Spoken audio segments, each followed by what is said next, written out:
Up next, Michael Horn returns to Coast AM as we talk about the silent revolution of truth. That's next on Coast AM. And welcome back to Coast. Michael Horn is the authorized American representative for the Billy Meier contacts, which he has researched for 30 years now.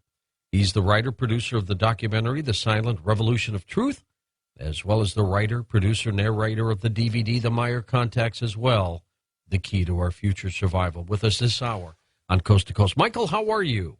George, thank you very much. I'm fine, and I'd like to, if I may, start off and make a statement that I never thought I'd make on your show. Oh, really? I'm waiting for this one. Okay. I just listened to the last couple of hours with Michael Shermer, and I think that guy is absolutely terrific. That is a brilliant man, an honest, open-minded man with a good sense of humor, a scientific mind. And while he may call himself a skeptic, I thought most of what he said was enormously reasonable. I disagree with him on the ET thing, but I also think he's onto some things there.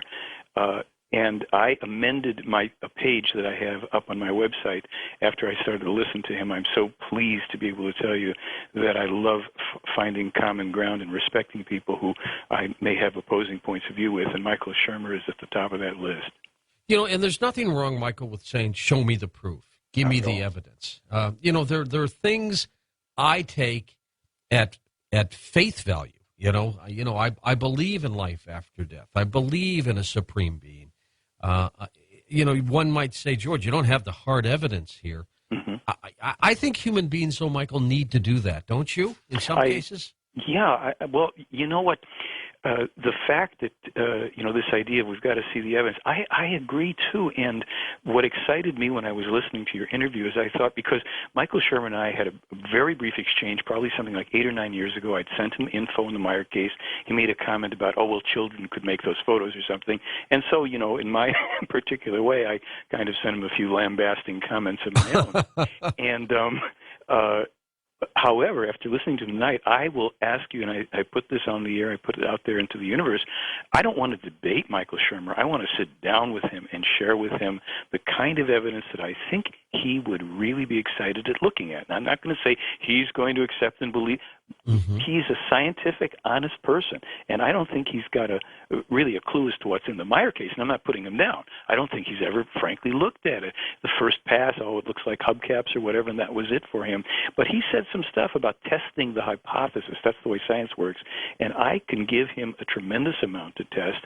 I think it could be an enormous breakthrough in terms of people of varying different points of view coming to find out what the truth is. And that is really all I've ever been concerned with in the Meier case. What's the truth? I think that's what he's concerned with on every issue, and I really, really want that opportunity. What's new with you these days, Mike? A lot. We put up on the website an article that I call Final Proof, Meier's UFO Photos Genuine, and it simply used stuff that's been hidden in plain sight for about 30-something years of Meier's. The hardcore skeptics who always approach the Meier case from the get-go that it's a hoax have long said that Meier used model UFOs and model or miniature trees to make his photos and even his films. Mm-hmm. So one of the more famous photos in the case that your listeners will be able to see in this article, which is the third under our news headlines, the fourth one under our news headlines, they'll see one of the most famous photos in Meier's, entire, let's say... his repertoire. His repertoire, where he took well over 1,200. And this was one of the photos I believe that they did test pretty extensively. And it's a photo of a UFO next to one of 4 barren branched trees with the sun gleaming off of the ship. Now, miniature trees and model trees don't usually come without leaves on them, and there's if you have the tops of some trees sticking over hilltops around it, anyhow, it's a little hard to, if people look, they'll see what I'm talking about. This was one of the more controversial photos, and the skeptics were always screaming model tree. So we put up a film clip from 1985 where Meier and a Japanese film director walk up the hill right next to that tree in full bloom with leaves, with the same mountains in the background. Suddenly we are confronted by the fact that Meier is standing next to the same tree, maybe 40 to 60 foot tall tree, that this other object was photographed, unsuspended, unsupported right next to, pretty compelling. And then we take it a step further. We show a film that Meier took that same day of that same UFO. And what's compelling about that film clip, I don't know if it lasts for 30 seconds or whatever, you can play it over and over. As the ship comes closer to Meier, and as he zooms in on it, two lights are seen flashing alternately off of the top and off of the rim of the ship in broad daylight. Jeez.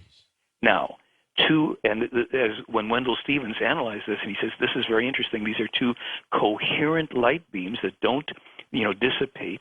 This is broad daylight, so we either have somehow in 1976 an anonymous one-armed farmer who has made a model that he's equipped with a battery and circuitry and can alternate and flash lights on it, and just casually films this whole thing and then goes and sits down in Switzerland and waits for people to find him. That isn't the way life works. But we are showing here something that's been available, as I say, for a couple of decades, this compelling, irreproducible piece of film. In other words, nobody's going to go out there with a model, and even today, and be able to reproduce this film, where you see a craft with a lot of, I would simply call it, deliberate fine machining and manufacturing. You're not looking at two plates put together. You're looking at an object that has dimension and heft and weight in broad daylight, and two lights alternate and flash off of that. That's the end of the discussion, as far as I'm concerned, on having to prove that Meier's UFOs are real.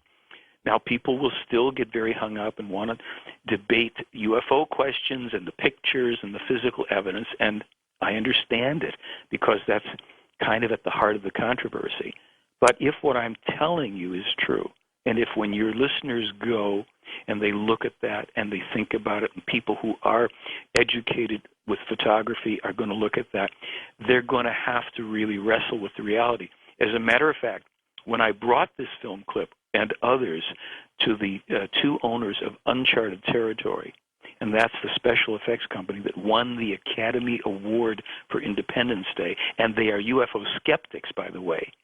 I told them that the original skeptics who looked at this said that Meier had simply scratched a negative with a pin to, right.